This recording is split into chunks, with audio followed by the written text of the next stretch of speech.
you are shopping on a budget, simple is good. There's a much higher chance that the budget scope will get something simple right than something really complicated. Hello, my friend, and welcome to the Everyday Marksman, the podcast where it is all about tactical skills for living a more adventurous life. Today, I am getting absolutely schooled on optics. And by the way, I'm your host, Matt Robertson, former military officer turned tech sector corporate grunt, outdoors enthusiast, precision shooter, okay competitor, blogger, podcaster, but most importantly, your friend. Thank you for joining me today. This is a very informative episode where I learned a lot along the way. We are talking to my friend and fellow blogger, ILya Koshkin, who runs opticsthoughts.com, and we'll get his background in there. But what you should know before going into this, he is a very, very smart man when it comes to all things optics. And that is the theme of the day. We are talking all about Riflescopes, what to look for, what considerations have to go into it, what technology and engineering goes into those decisions. Of course, you can find today's show notes at our website at everydaymarksman.co. And while you're there, don't forget to look up our awesome articles, our other podcast episodes, our great community of marksmen. And oh yeah, while you're there, make sure you hit that subscribe button. I don't want to waste any more of your time, but if you are pressed, make sure you jump back to the last 10 minutes or so. I'll give you my key takeaways from this interview. There's a lot of information here, so grab that pen and paper, take some notes. Let's get to it.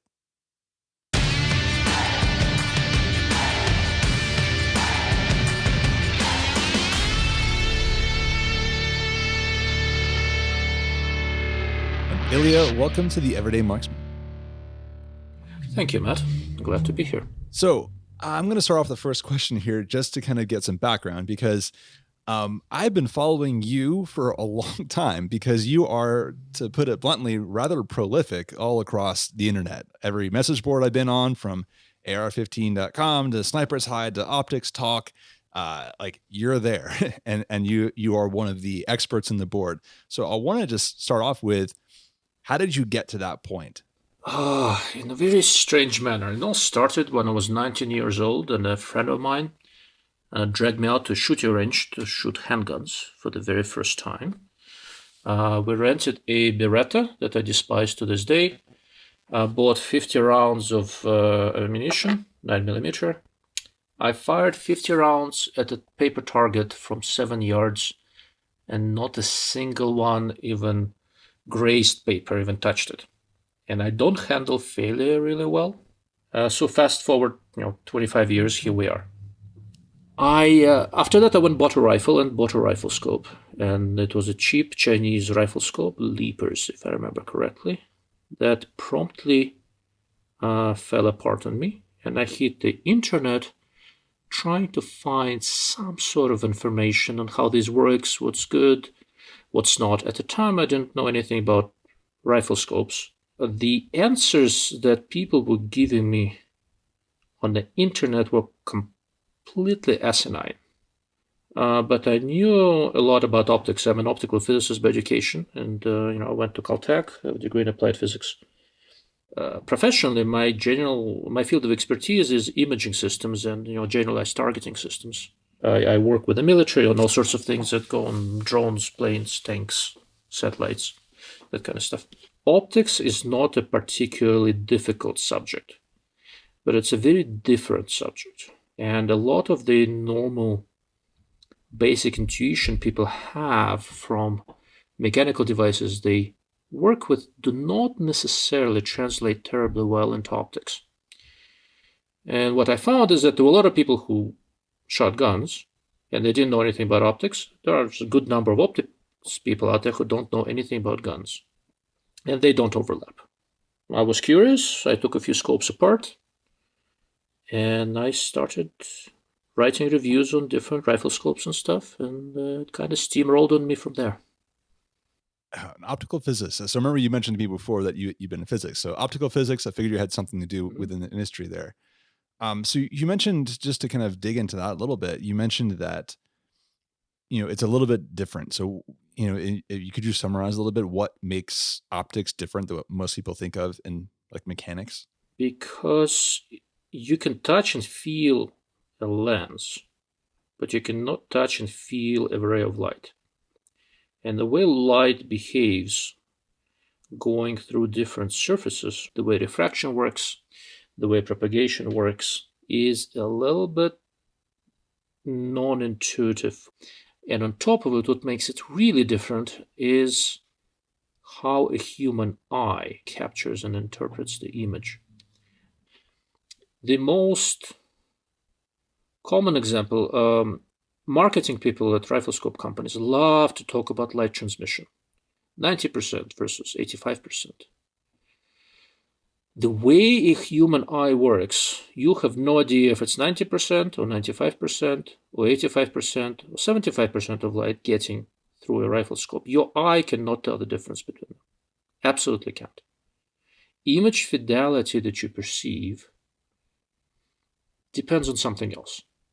Right? And there are a lot of things involved with that, but a pure amount of light is completely unimportant. But to anybody who talks about riflescope brightness, they always think that light transmission is what determines it, and that's really not the case.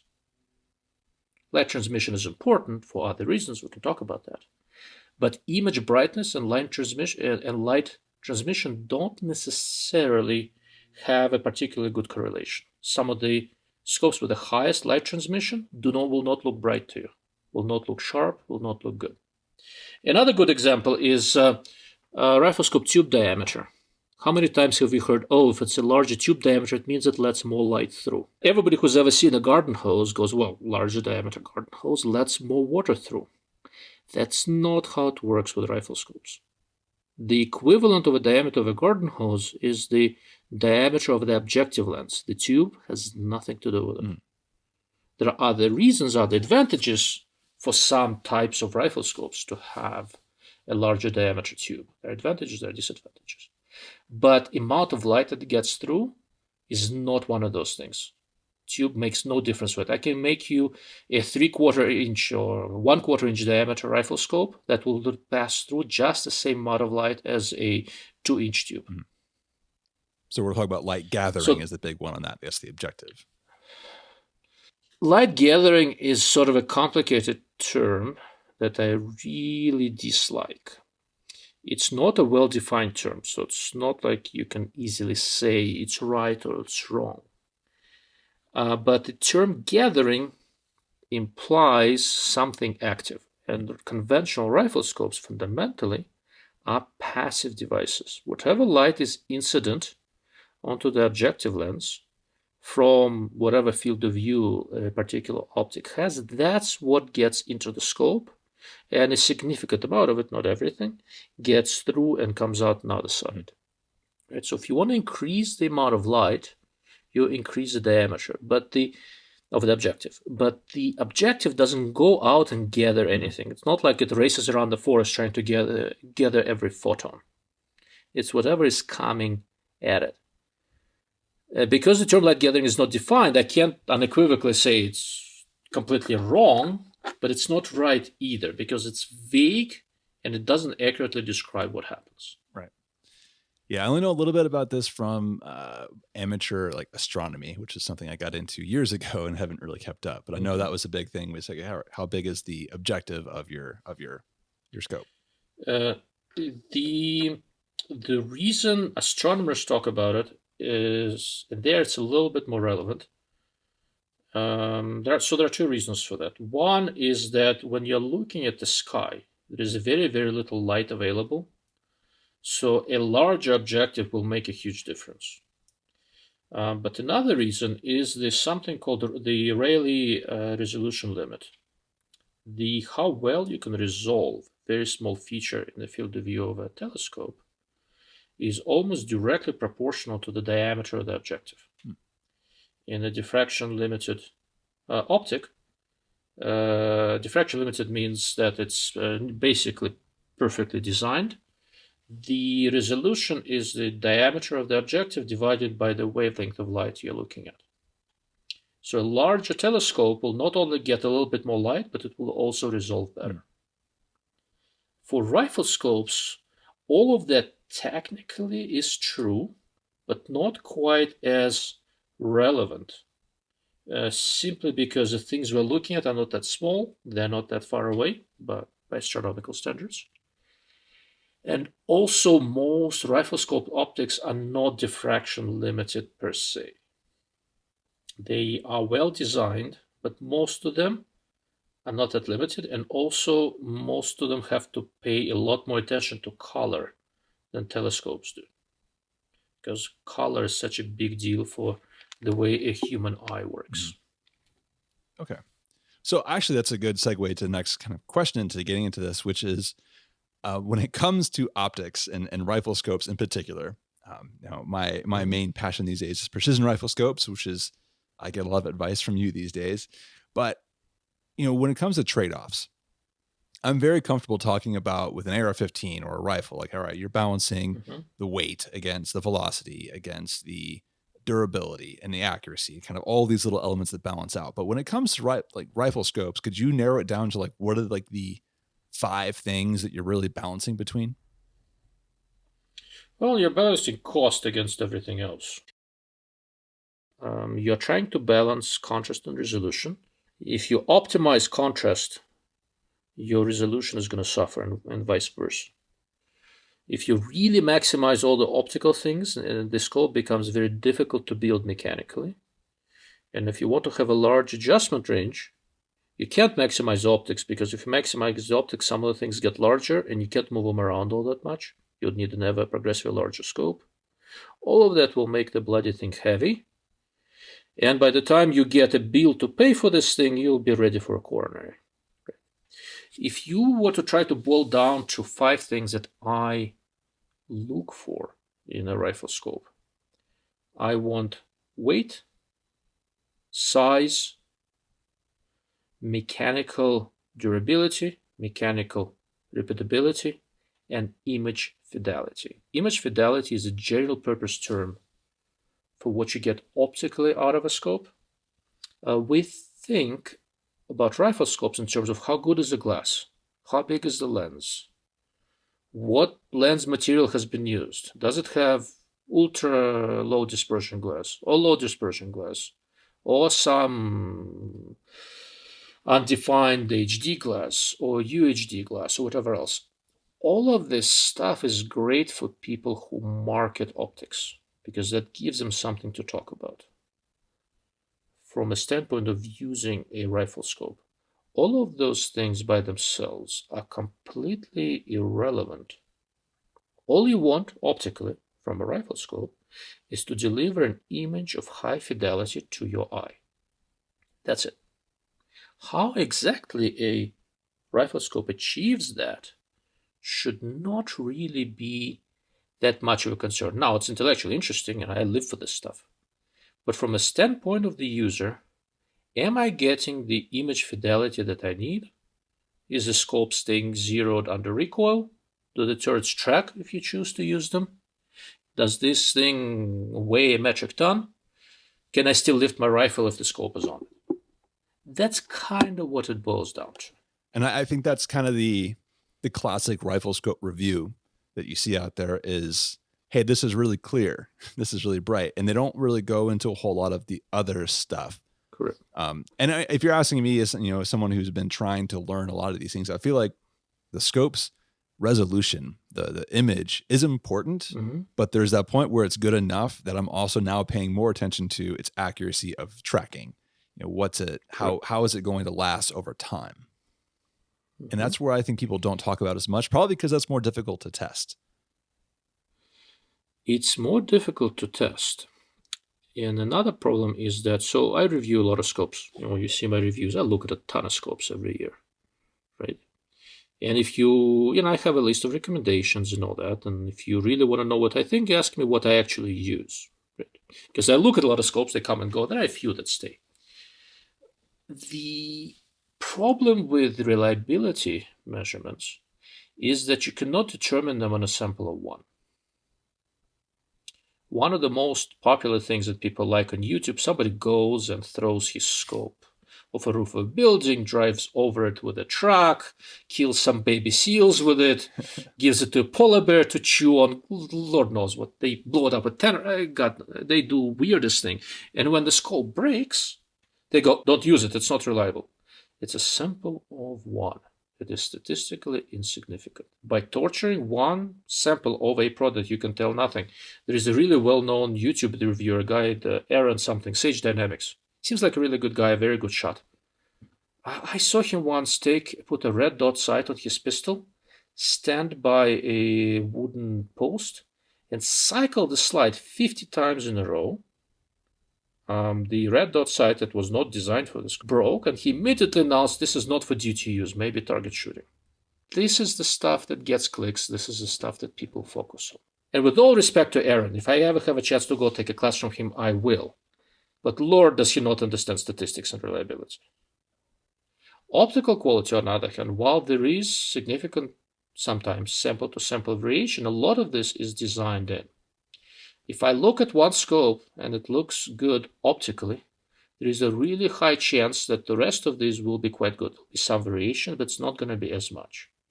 While on durability, there really isn't anything I can say offhand off of one. If I take a scope, I use it for a few years, I do a few things with them, I check the turrets and all that. It's indicative of something, but it's not conclusive. The only thing that's conclusive is when a few thousand of these are out in the field working well, then we know. So really, we're getting into the engineering of things now.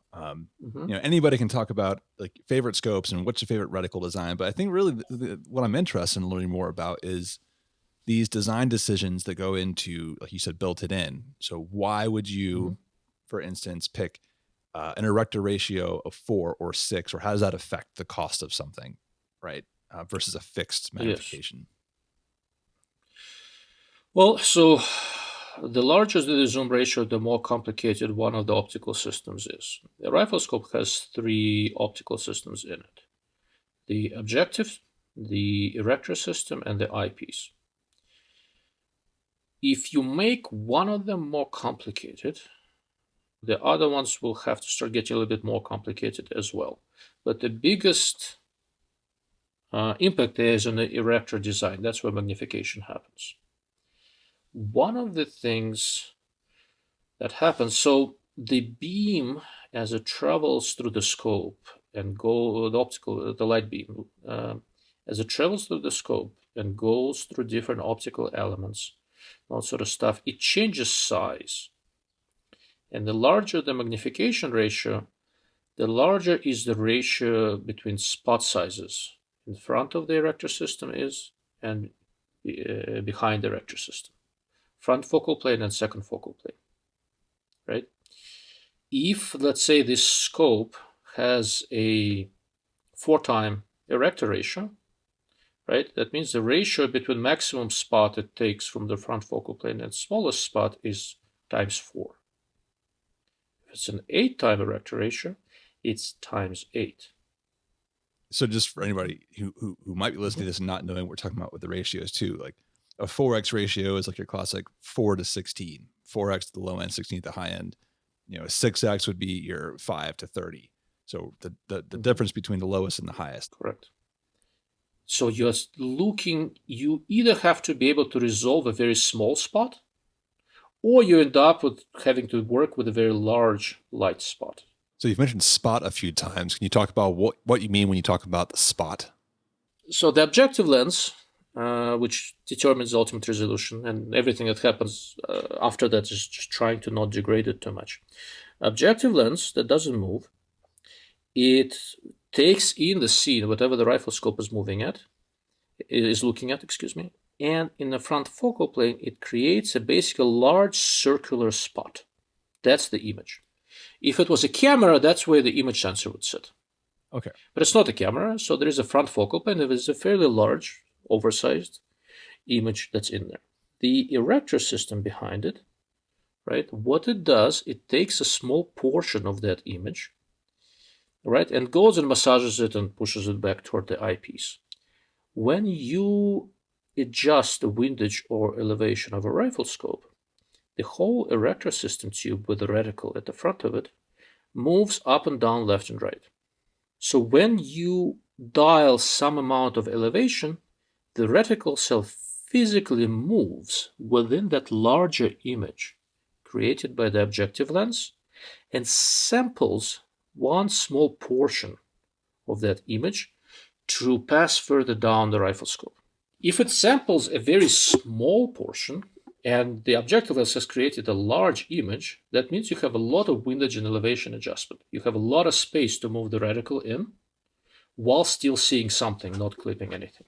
If you have a 4-time erector ratio in a riflescope, that means that when you are at a maximum magnification, you're taking a very small spot from the image created by the objective.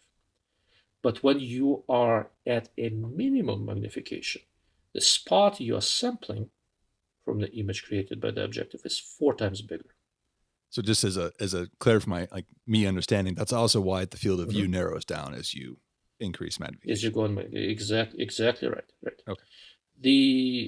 That's actually a good point. So do you know how magnification is defined for any direct view optic?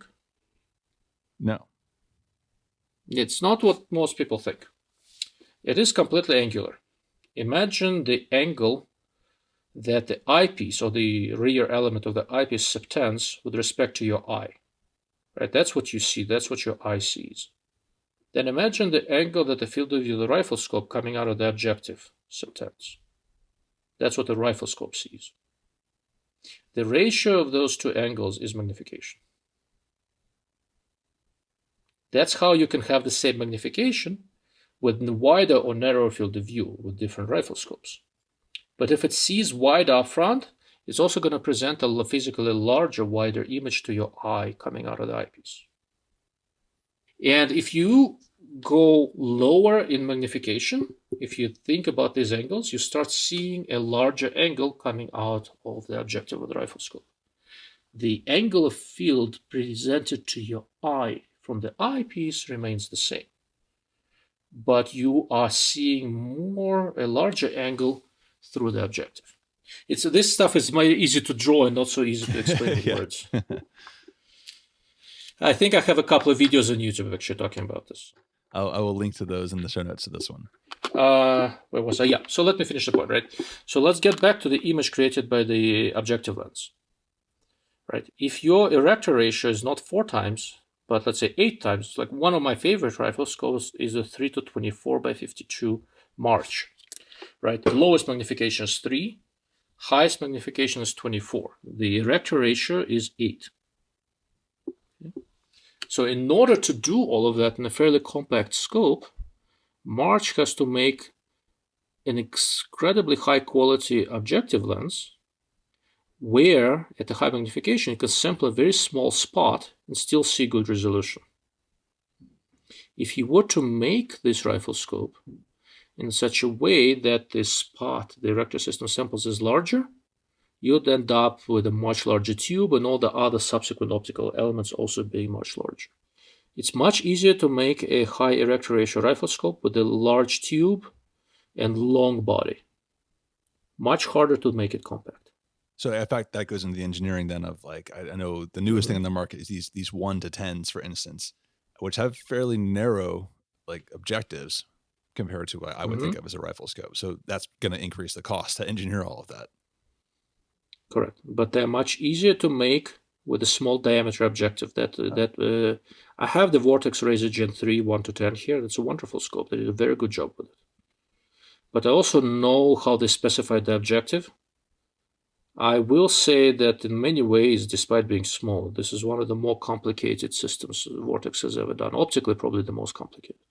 So continue on this thread of engineering. One of the things that I thought about when it came to the turrets and adjustments, aside from the whole I'm going to do locking, non-locking, okay, that's interesting. That's more choice, but the underlying mechanics of it, I don't know what kind of compromises go into making accurate adjustments. Turrets are mechanical in nature. There are multiple complications there. From a durability, repeatability standpoint, you want internal stuff where their teeth are for the clicks and all that sort of stuff. You want that made out of some fairly hard and durable metal. There's a big push towards stainless steel. A lot of these used to be hardened brass, stuff like that. Big push towards stainless steel. It's a little bit harder to cut and all that, but it stays better. And when you do everything from stainless steel, you also avoid the galvanic fusion. When you have dissimilar metals, they can fuse over time if you don't touch them. So that's one major problem. Another big issue is that when you dial a turret, there's a step that goes inside the scope, which either pushes or pulls on the erector tube. So the erector tube physically moves. That's what moves the reticle, right? And that's what changes the point of aim. As the erector tube bends, it changes its angle. You have to have an extremely consistent contact between the stem that comes from the turret and the body of the erector tube. Otherwise, as it goes at a more severe angle, your click values can change. Make sense? Yeah. So the further off you get from the ideal contact, let's say that's center, then just the touch points get less quality, so you don't get that exact 0.1 mil per. Correct. Now, high quality scopes have resolved that. There are multiple ways to solve that issue, but they all take space, and they all require some very precisely engineered and very small pieces. Getting tracking right in principle is not that complicated, but you just have to cut things precisely and maintain tolerances and willing to discard a lot of stuff that doesn't pass QC. Complications really start when we start adding too many features. This kind of comes back to compromises.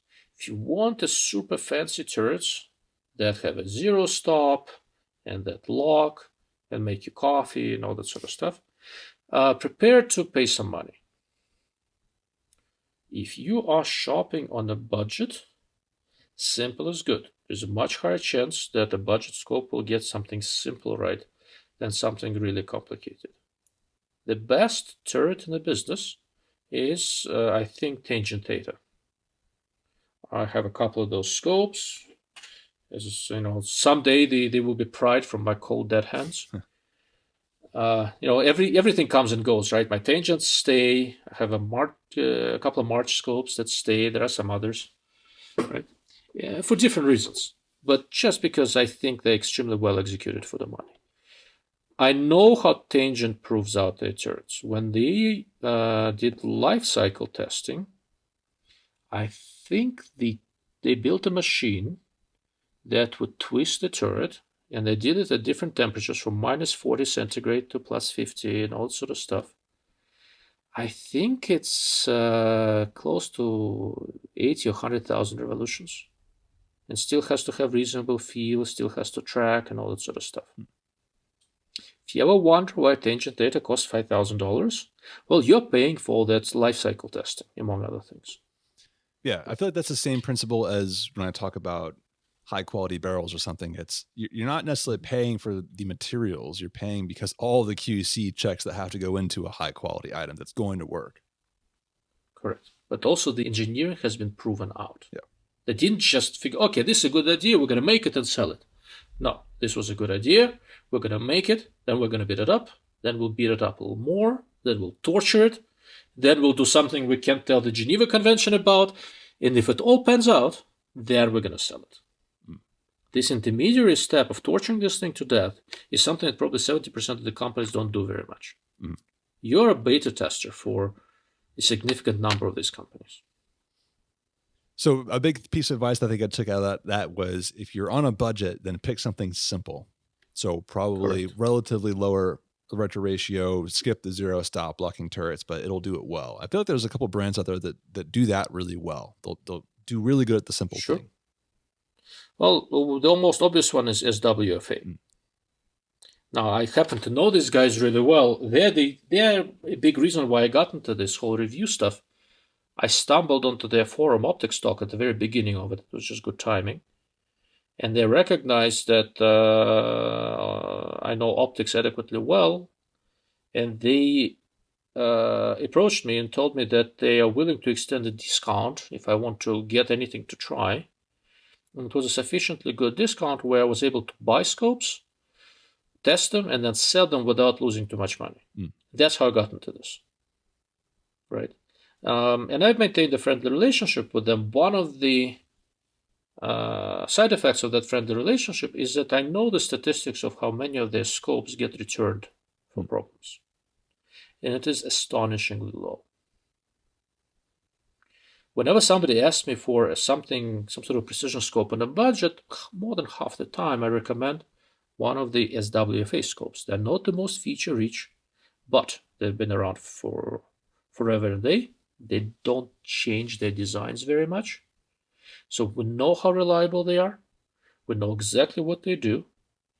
If you don't feel like being very adventurous and you are on a budget, that's probably the first place you should look. Yeah, it's funny. That's actually who I was thinking of. Probably based on your advice years ago when I first started looking into scopes. Quite possible. It doesn't mean that other scopes that potentially offer more features for the money and all that are bad. The problem is that many of these models are not going to be in production long enough for us to figure out how good or bad they really are. If you are dealing with an OEM, a lot of OEMs, especially for smaller brands, they will rev their scope models every year, every 2 years, right? So how many of those will be sold? Will we ever know the reliability? And on top of it, as they make them, especially in China, they keep making changes without telling anyone. Each batch is a little bit different for a lot of, not all OEMs. There are some that are quite respectable and do things the right way, but a significant number of them tweak things all the time. You buy scopes from 2 batches, they're different designs inside. It looks the same on outside. Doesn't mean they're the same inside. So I want to kind of go back into different scopes for different uses. So just to give some backstory on this, also on your recommendation, I picked up a Steiner P4XI 4-16, and it just does a lot of things really well. I haven't published my own review of it on the site yet, but it does a lot of things really well. And we were kind of going back and forth leading up to this. And you mentioned kind of all the design trade-offs they wanted because it was targeted towards a police market, 800 yards and in, wanted to have a lot of good, like really good brightness. So that's why they built it the way they did. And it got me thinking about, if we're bucketing different kinds of optics from hunting to tactical to competition, like what design considerations do you think really define those? Oh, good question. There are several that you have to think about. The 3 obvious ones are reticle, objective diameter, and weight. Notice I didn't say magnification range. In many ways, it's important, but in many ways, that's going to come out of the objective lens diameter. If you are looking to do a lot of shooting in low light at distance, you need a large objective. Simply because without a large objective, using comparatively high magnification in low light is difficult. And that's what's going to matter if you need to hit something in low light at 400 yards. So that's one way where the objective lens diameter drives usable magnification. If you are primarily a hunter in Europe, a lot of the considerations are similar simply because in Europe they can hunt at night. So that's one of the reasons so many European scopes often have large objective diameters. In the US, where you don't generally hunt at night unless it's pigs, you can get away with a moderate objective diameter, but because you may be hiking up and down a mountain a lot, weight becomes a big deal. So what you're trying to do if you're a general purpose hunter in North America, you're trying to get the maximum performance with the reasonable weight.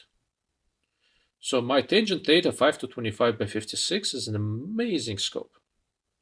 It weighs 3 pounds. So if I put it on a 7-pound rifle, before I added mounts, slings, or ammo, I have just increased the weight of the rifle by nearly 50%. And on 5 power, the Tangent Theta is probably a really good hunting scope. I'd rather slip my own wrist and carry that up a mountain. That just should tell you how lazy I am, right? And that's the compromise. No hunting scope in the world performs as well as that large Tangent Theta, but do they perform well enough? There is only so much optical and mechanical quality I'm willing to sacrifice on the altar of weight, but there is quite a bit. I'll give you an example. So I have a hunting rifle. It's a Browning BLR takedown in 300 Winchester short magnum. The scope that's on it is a 1.5 to 8 by 32 millimeter objective. It's a Vortex Razor HDLH, which unfortunately has been discontinued. It's a wonderful little scope. I can use it in the dark, up to 6-7 power quite comfortably. It weighs 13 ounces, I think, right? And does not affect the balance of my rifle, and I can shoot really well with it. Is it the best 800-yard rifle in the world? No. Is it sufficient for me for any distance where I'm competent enough to shoot at a living thing? Yes. Is this the best general purpose hunting scope? No, too small. Modern day, in the past, the general purpose hunting scope was a 3 to 9 by 42 or 3 to 9 by 40. There is a reason for it that kind of a design does everything well. But technology moves on. Now a general purpose hunting scope is a 3 to 15 by 42. Right now, if you want general purpose performance for everything you can do, that is pretty much something that you should be looking at, roughly around that size. If you are looking to do more low light, you may bump up the objective. If not, then that's the configuration you want to have. The best general purpose quote-unquote crossover scope in the world right now is March 3 to 24 by 52. So I happen to have that one. And it is comparatively lightweight, and it does everything reasonably well. It's not the best high magnification scope, it's not the best low magnification scope, but as a compromise between different things, it's as good as we currently have. Yeah, and just to tend to go to the competition world, then people who are really the precision shooting, I feel like they're less concerned about weight, and then depending if they're shooting at night, I mean, I really think they're more about that resolution at distance. But I feel like they're really big onto the turrets, like how do I adjust my turrets quickly, easy to grab kind of thing. Yes, they are big on reticles, turrets, and depth of field. So you're talking about PRS type shooting, practical rifle shooting, right? Because when you talk about competitions, there's also F-class and bench rest. Yeah. And that's different requirements.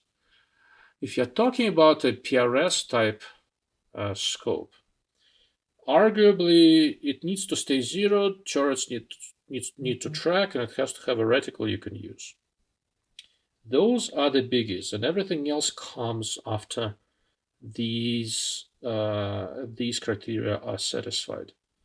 To give you an idea of how important the reticle is, for example, the early success of colors in PRS, back when the guys who currently are behind the zero compromise optics, they used to be colors.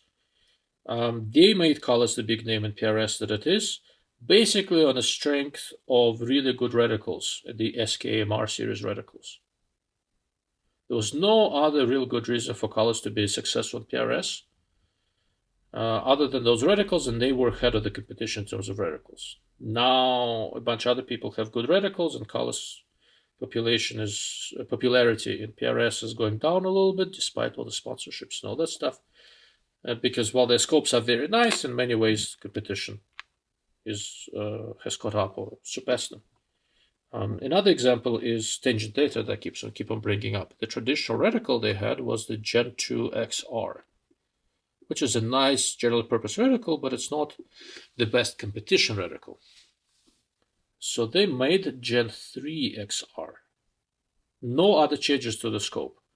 And I think last year, when Gen 3 XR came out, the number of tangent thetas on the field went up by, 500%. Because optomechanical, it is the best scope in the world right now. But if it didn't have the right reticle for PRS, I mean, they'll complain, but they won't use it.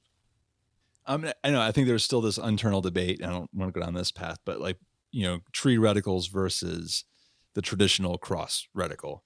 I think that's a lot of personal preference. But when it comes to reticles, and I know you designed a couple for a scope I reviewed, Mi Optica 6. What are the considerations you think go into a well-designed reticle? Oof, that's a separate podcast. Okay. So for general purpose precision shooting, a 3 reticle is not required. I happen to like them, and I'll talk about that in a moment and why. But it's not required, and then they do introduce significant downsides for some things. In PRS, a good 3 reticle is almost required because most competitions have some sort of a stage where they're not allowed to dial. If you're not allowed to dial and there is any sort of wind, you have to have some sort of a 3 reticle. Otherwise, you're aiming with an empty spot with no references nearby. So most PRS scopes have some sort of a 3 reticle at least available. Okay. The downside of a 3 reticle is that there is a lot of crap in the image, and when you're trying to see splash, trajectory, all that sort of stuff, you don't want to be blocking all of it. On top of it, when you are looking at a well-designed reticle, a few things happen. One of them is that there is a primary aiming point. That's the center crosshair or floating dot or whatever the reticle has. And your eye has to naturally go to that primary aiming point. One of my least favorite 3 reticle designs are the Horus reticles, which vary from manageable H59 to an abomination like a Tremor 3. One of the reasons I dislike those things is that they throw a ton of stuff in there, presumably to impress mole ninjas. And most of that's completely useless if you never use them. You're a precision shooter. If a reticle has 30 milliradian of holdover, how many times have you used holdover at, let's say, 27 milliradian? I shoot subsonic blackout to 1,000 yards. That takes around 50 milliradian or close to it. And I dial for that mostly, and combine it with the reticle and all sorts. Outside of that, there is not a damn thing you can do with it. But there are other issues with it. Most of the aiming you do on a regular basis, you want to do somewhere toward the center of the image because it's natural for us. That's how human brain works. That's how we aim. And most rifle scopes have a certain sweet spot. And if you go outside of that, focus changes, parallax changes, there is some distortion. The distortion and all those focus changes still allow you to see the target reasonably well, but oftentimes it introduces problems with aiming. So the way I tend to shoot with most common calibers, within 500 yards, so I like to use the reticle because it gives me reasonable precision and I can do it very quickly. Once we go beyond that, I tend to dial and then do corrections with the reticle. But that way I can always stay in a general vicinity of the center of the reticle. In practical terms, I very seldom use reticle holds more than 4 or 5 milliradian away from center. And if you saw my Mi Optica reticle design, I made the tree as unobtrusive as I could. Yeah, and that's actually what I really liked about it compared to some of the other ones I've seen. Yeah. So in a scope, the Mi Optica you looked at is a 5 to 30 by 56 design, right? And the way I try to size the reticle, I don't want to see the tree below 10 power, or at least not easily.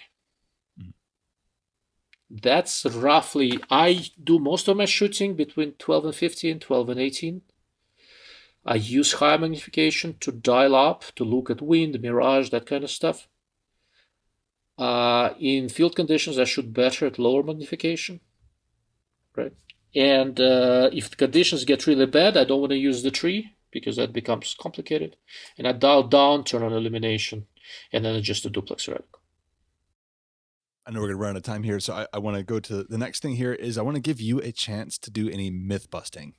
Is there any your top pet peeves that you hear told about scopes? Well, the one we covered in the beginning, tube diameter, is the one that probably pisses me off the most. because I've spent 20 years trying to squash it and it's still there. The biggest thing is not so much myth busting. It's more of a looking at the fundamentals. We live in a very competitive world where a lot of products have very widely varying feature set. And we become so focused on features that we forget about fundamentals.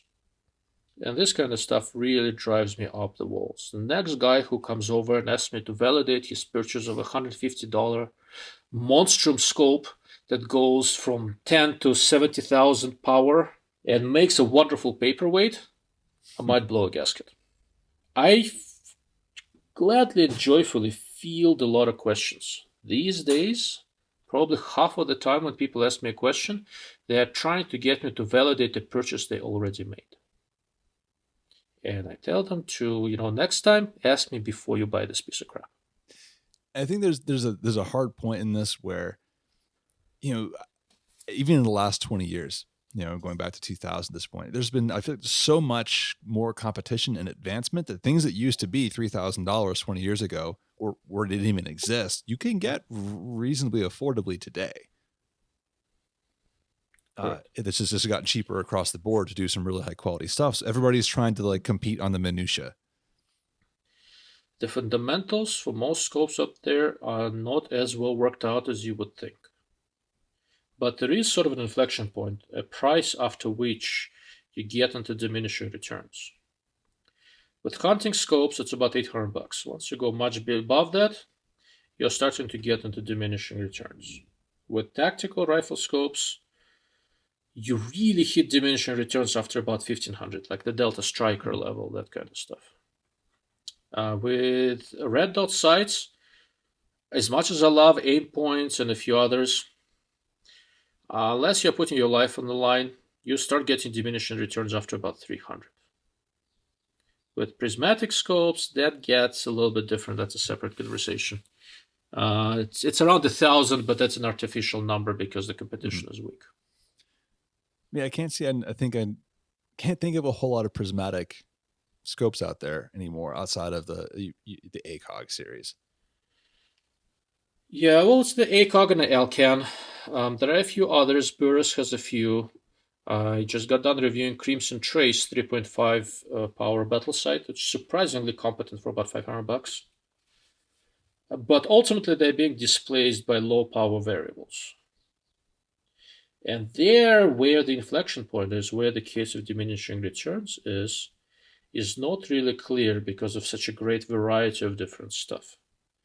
So the jury there is still out. With second focal plane scopes, you hit diminishing returns after about 800 to 1,000. With front focal plane, I think it goes higher because there's just not that many yet, and they're not that good.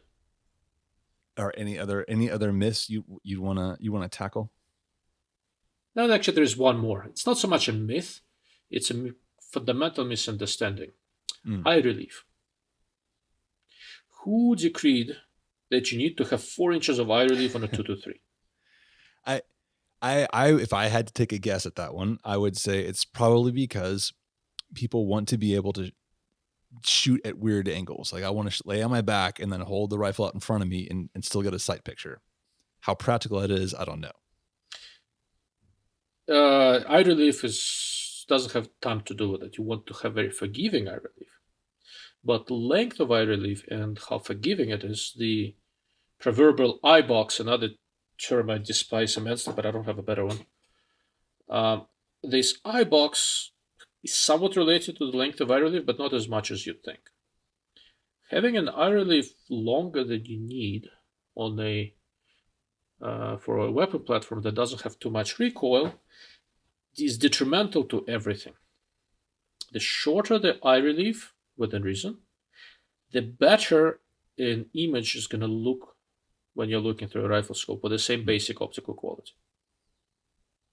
Simply because the eyepiece of a rifle scope subtends a larger field of view of your eye, and your eye is not taking in information from outside the scope. That allows your brain to process the image in a much better way.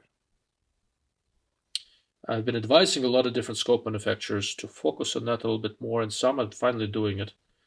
For a ton of applications, outside of hunting heavy recoiling calibers, you don't need a lot of eye relief, and excessively long eye relief is a bad idea for almost everything else other than keeping your eyebrow from getting hit by a rifle scope.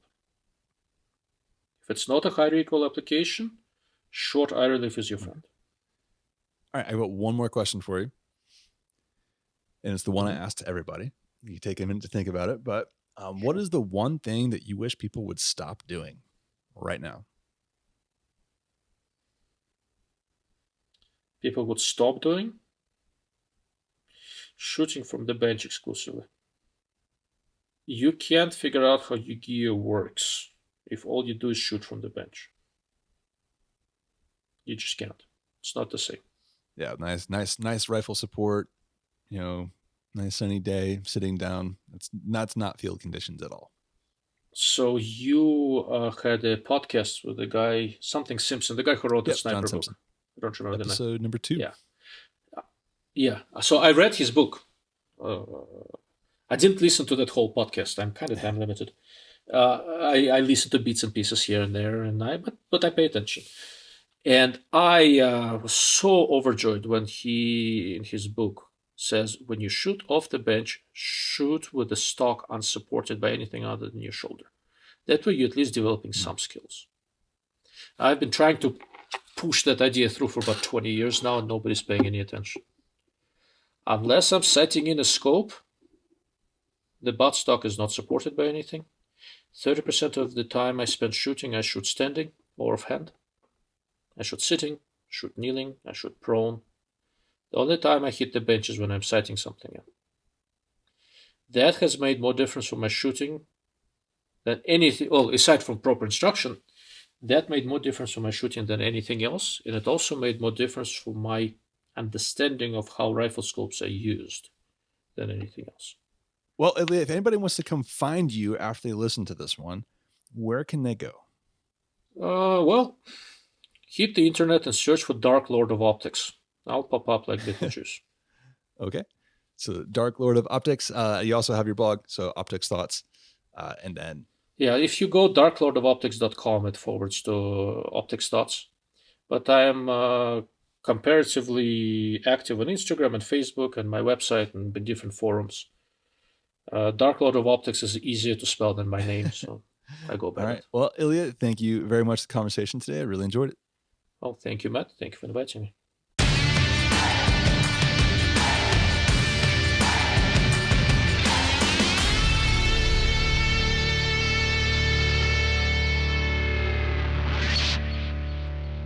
Okay, let's talk about my key takeaways from this interview with ILya. There was a lot of information in here, so it's going to be difficult to narrow it down to just a few, but I'm going to do my best. And number one, I'm going to lead off with the very thing that ILya says he is on a warpath to dispel, and that is larger scope tubes do not mean more light passing through the scope. All right, got it? I know you've heard it. I know I've heard it. I might have even thought it, but it's wrong. Stop saying it. But what more scope diameter on the tube does give you is adjustment range, so you get that extra windage and elevation. What does affect the amount of light entering the scope, however, is the objective diameter. So, 32 millimeter on a small end, 42 is the classic hunter range, and then up to 50, 56 millimeter. And the reason you would want more light coming into that objective is to get brightness. So if you're shooting anything towards the darker hours of the day, dusk, dawn, or nighttime, in case you're doing tactical or law enforcement style shooting, then you want that larger objective to help you out. Key point number 2 for me is that everything is a compromise. You cannot build an optic that's going to cover all the grounds and yet still be something you can afford. So you have to choose between the weight, the durability, the adjustments, and how accurate they are, mechanical soundness of it, the fidelity of it, and all the complicated bits on the inside. And if you can afford to go that route up to the $5,000 scope range, as ILya pointed out with Tangent Data, then cool. But I realize, as the everyday marksman, that is not something that everyday folks are going to be able to jump for, or it's going to be a once-in-a-lifetime investment. So, in that case, if you are going to be thinking on the more budget-friendly end of things, keep it simple. Look for the things that are done really well at the basic level. I think ILya gave a great example in there of SWFA. I've definitely enjoyed their products in the past, and I continue to recommend those as well. They do the basics really well, and they're going to kind of skimp on the fluff stuff that marketers love to go after. Speaking of that, as I've said many times in the past, you need to look past marketing hype a little bit and know that when a marketing guy is talking about something as a cool new killer feature, it may or not mean anything. A great example ILya mentioned was talking about light transmission. Some people will talk about, I've got 85% or 90% or 95% light transmission, but the reality is the human eye doesn't work that way. The human eye doesn't care. It all comes down to how the scope is actually going to set up with the coatings and how well it produces resolution. So the human eye works differently. Key takeaway number 3 comes down to knowing your use case. Now, we had a little discussion there talking about, what would a hunter want versus a competitor versus a tactical shooter. Hunters are going to care a lot more about weight, and you're shooting primarily in daylight hours, meaning that you can get away with a lighter weight scope because you're going to have to mount that to the rifle and you want to make sure it stays light. And because you're shooting in daylight, you don't have to worry as much about how bright the optic is going to be at those late hours in the evening or really early in the morning. If you're a competition shooter, it's really going to come down to the reticle and how well the turrets track and return to zero. So that's the most important thing. Don't care as much about weight. In fact, in competition, weight's kind of your friend because that helps absorb some of that recoil. As a tactical shooter, then you are definitely concerned about maintaining accuracy, brightness, especially if you're doing anything in the evening, and also intelligent reticle designs. Now, some interesting points that came about with reticle designs. A lot of it's personal preference, but ILya did talk about how the eye tends to want to do things in the middle. There's a sweet spot. So you want to look at reticles that help you focus on doing that. When it comes to second focal plane, first focal plane, all that stuff is interesting, and there's definitely a preference for first focal plane or well-designed first focal plane reticles. But you want to be able to stick to the middle, and that means a lot of these products out there that have these massive trees that go down 30 mils of holdover, not that practical, because you're probably never going to have to hold over that far, and they draw your eye further away from the center aiming point, which is not something you want to be doing. So I thought that was a good takeaway there.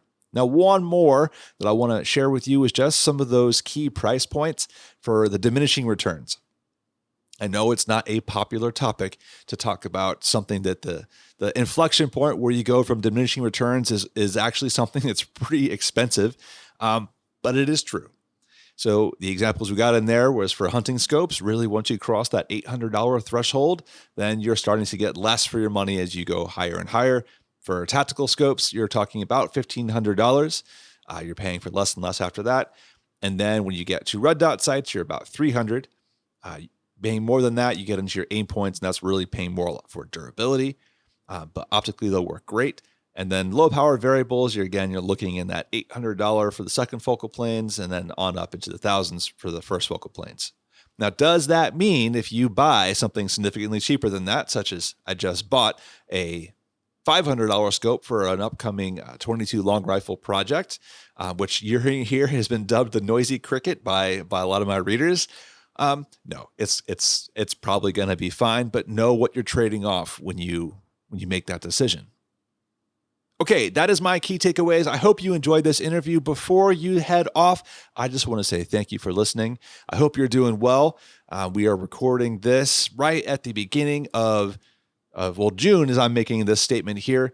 And I know people have been crammed up and cooped up for a couple months, and tensions are running high. So I hope you're doing all right. Take that moment just to de-stress. And hey, if you're a member of our community at community.everydaymarksman.co, the Marksman's Quarter, as we call ourselves, and make sure you connect with everybody, check in with everybody, tell us how you're doing, and share what's on your mind.